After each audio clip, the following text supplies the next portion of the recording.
നമസ്കാരം. സുമ കുക്കിംഗ് ക്രാഫ്റ്റിലേക്ക് ഏവർക്കും ഊഷ്മളമായ സ്വാഗതം. ഇന്ന് ഞാൻ ഇവിടെ കൊണ്ടുവന്നിരിക്കുന്ന വെണ്ടയ്ക്ക പുളിയാണ്. ഒരു 500 ഗ്രാം വെണ്ടയ്ക്ക വാങ്ങിച്ചു കൊണ്ടുവന്നിട്ട് നല്ലതുപോലെ ശുദ്ധമായ വെള്ളത്തിൽ 2-3 പ്രാവശ്യം കഴുകിയതിന് ശേഷം കല്ലുപ്പോ മഞ്ഞപ്പൊടിയോ ഇതിനകത്ത് മിക്സ് ചെയ്ത് ഒരു 5 മിനിറ്റ് വെക്കണം. ആ കല്ലുപ്പും മഞ്ഞപ്പൊടി ഇല്ലെങ്കിൽ വിനേഗർ ഉണ്ടെങ്കിൽ അതിനകത്ത് ഒരു 5 മിനിറ്റ് ഇടുക. എന്നിട്ട് അത് കഴുകിയതിന് ശേഷം നമുക്കൊന്ന് വാർന്ന് വെള്ളം പോകാൻ വേണ്ടി ഒരു പാത്രത്തിലേക്ക്, ഒരു നെറ്റ് പാത്രത്തിൽ വാങ്ങി വെക്കുക. അതിനുശേഷം വട്ടത്തിൽ ചെറുതായിട്ട് കട്ടി കുറഞ്ഞ് അരിഞ്ഞെടുക്കുക. അങ്ങനെ പൊരിച്ചെടുക്കുന്ന വെണ്ണയ്ക്കകത്ത് പൊരിച്ചെടുത്താൽ ഒരാഴ്ച കേടുകൂടാതെ നമുക്കിരിക്കും. അപ്പൊ സ്കൂളിലോ ഓഫീസിലോ ഒക്കെ പോകുന്ന സമയത്തേക്ക് നമുക്ക് ഈ വെണ്ടയ്ക്കപ്പൊരിയുടെ കൂടെ യോഗയിട്ടും കൂടെ വെച്ച് കൊടുത്തു കഴിഞ്ഞാൽ മക്കൾക്ക് സുഖമായിട്ട് ചോറുണ്ണാൻ പറ്റും. അവർക്ക് വളരെയധികം ഇഷ്ടപ്പെടുകയും ചെയ്യും വെണ്ടയ്ക്കപ്പൊരി. അതിൻ്റെ കൂടെ പിന്നെ വലിയവർക്കാണെങ്കിൽ ഒരു അച്ചാറോ ഒരു ചമ്മന്തിയോ ഒക്കെ ഉണ്ടെങ്കിൽ സുഖമായിട്ട് കഴിക്കാൻ പറ്റും. അപ്പൊ നമുക്കൊന്ന് കണ്ടു നോക്കാം അതെങ്ങനെയാണ്. വരും. ഇങ്ങനെ നമ്മൾ ചെറുതായിട്ട് വട്ടത്തിൽ പീസായിട്ട് കട്ട് ചെയ്ത് ഇനി ഇത് ഉപ്പും മഞ്ഞപ്പൊടിയും കൂടെ മിക്സ് ചെയ്ത് വെക്കട്ടെ ഒരു 5 മിനിറ്റ്. അപ്പോൾ ഇതിനകത്ത് 1 സ്പൂൺ മഞ്ഞപ്പൊടിയും ആവശ്യത്തിനുള്ള ഉപ്പും ഞാൻ ഇട്ടിട്ടുണ്ട്. രണ്ടും കൂടെ മിക്സ് ചെയ്യട്ടെ. ഒരു 5 മിനിറ്റ് ഇങ്ങനെ മിക്സ് ചെയ്തിരിക്കട്ടെ. ഒരു ചെറിയ കുരുവൻ ചീനിച്ചൊക്കെയാണ് ഞാനിപ്പോൾ അടുപ്പിൽ വെച്ചിരിക്കുന്നത്. കാര്യം ഇത് കുറച്ച് എണ്ണയിലാണ് നമ്മളിത് പൊരിച്ചെടുക്കേണ്ടത്. കൂടുതൽ വലിയ പാത്രമാകുമ്പോൾ ഒരുപാട് എണ്ണ ഒഴിക്കേണ്ടി വരും. ഇത് നല്ലതുപോലെ നമ്മളൊരു ചെറിയ നല്ലതുപോലെ മൂത്ത് വരുന്ന സമയത്ത് നമ്മളിത് കോരിയെടുക്കണം. ഇപ്പം എണ്ണ ചൂടായിട്ടുണ്ട്. കുറച്ചെണ്ണ ഒഴിക്കുക. ഇത് മൂത്ത് എടുക്കാനുള്ള വറുത്തെടുക്കാനുള്ള രീതി കുറച്ച് എണ്ണ ഒഴിച്ചിട്ട് നമ്മൾ എടുക്കുകയാണ് വേണ്ടത്. ഒരുപാട് എണ്ണ ഒഴിക്കേണ്ട, പിന്നെ നമുക്ക് ആ എണ്ണ യൂസ് ചെയ്യാൻ പറ്റത്തില്ലല്ലോ. അതുകൊണ്ട് നമുക്ക് മുങ്ങിക്കിടക്കാനുള്ള ആവശ്യത്തിനുള്ള വെളിച്ചെണ്ണ ഒഴിച്ചിട്ട് വറുത്ത് കോരി എടുക്കുക. വെണ്ടയ്ക്ക ഇതുപോലെ മൂത്തുകൊണ്ടിരിക്കുകയാണ് കേട്ടോ. ഇത്രയും വെളിച്ചെണ്ണയാണ് നമ്മൾ ഒഴിക്കുന്നത്. ഇങ്ങനെ എടുക്കുമ്പോഴത്തേക്ക് ഒട്ടലുണ്ടാവത്തില്ല. സാധാരണ നമ്മൾ വെണ്ടയ്ക്ക എടുക്കുമ്പോഴത്തേക്ക് ഇങ്ങനെ ഒട്ടി ഇരിക്കത്തില്ല. ഇതാകുമ്പോൾ ഒട്ടത്തില്ല.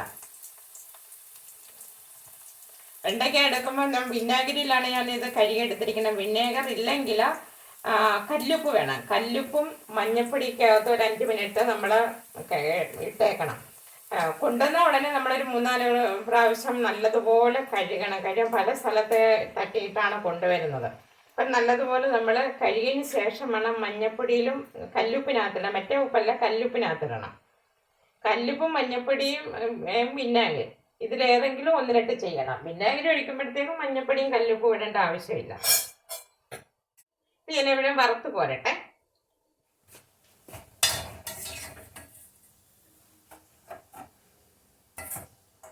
അങ്ങനെ വെണ്ടയ്ക്കപ്പൊരി എല്ലാം വെണ്ടയ്ക്ക പൊരിച്ച് കോരി എടുത്തിട്ടുണ്ട്. ഇനി ഇതിനകത്ത് കുറച്ച് 1 സ്പൂൺ പെരിഞ്ജീരകം, വലിയ ജീരകം ഞാൻ പൊടിച്ചു വെച്ചിട്ടുണ്ട്. അത് ഇതിലേക്ക് ഇടുകയാണ്. ഓഫ് ചെയ്തിട്ടിരിക്കുകയാണ്, തീ ഓഫ് ചെയ്തിട്ടിരിക്കുക. എണ്ണ നല്ല ചൂടുണ്ടല്ലോ. അപ്പോൾ അതിലേക്കാണ് ഈ പൊടിച്ചു വെച്ചിരിക്കുന്ന വലിയ പെരിഞ്ജീരകം ഇട്ടു. എണ്ണ നല്ലതുപോലെ ചൂടായിരിക്കുകയാണ്, ഓഫ് ചെയ്തിട്ടിട്ടാണ്. അപ്പം ഇതിലേക്ക് മുളക് ഇട്ട് ഒരു 1 സ്പൂൺ മുളക് പൊടി ഇട്ട്, എന്നിട്ട് ഇതിലേക്ക് ഈ പൊരിച്ചു വെച്ചിരിക്കുന്ന വെണ്ടയ്ക്ക ഇട്ട്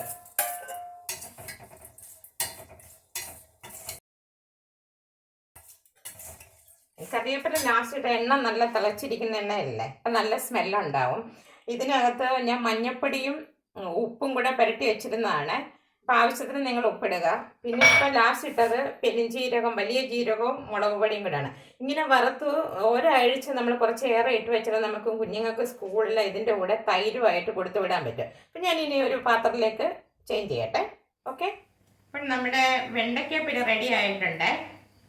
ഇത് ഒരാഴ്ച വരെ ഇരിക്കും. നമ്മൾ കുറച്ച് വെണ്ടയ്ക്ക നേരത്തെ വാങ്ങിച്ചു വെച്ചിട്ട് ഇതുപോലെ വറുത്ത് കോരിയെടുക്കുക. ഒരുപാട് മൂത്ത് പോകരുത്. നമുക്ക് കഴിക്കാൻ പാകത്തിന് ഒരു മെറൂൺ കളറായി വരുന്ന പരുവത്തിന് നമ്മൾ കോരിയെടുക്കുക.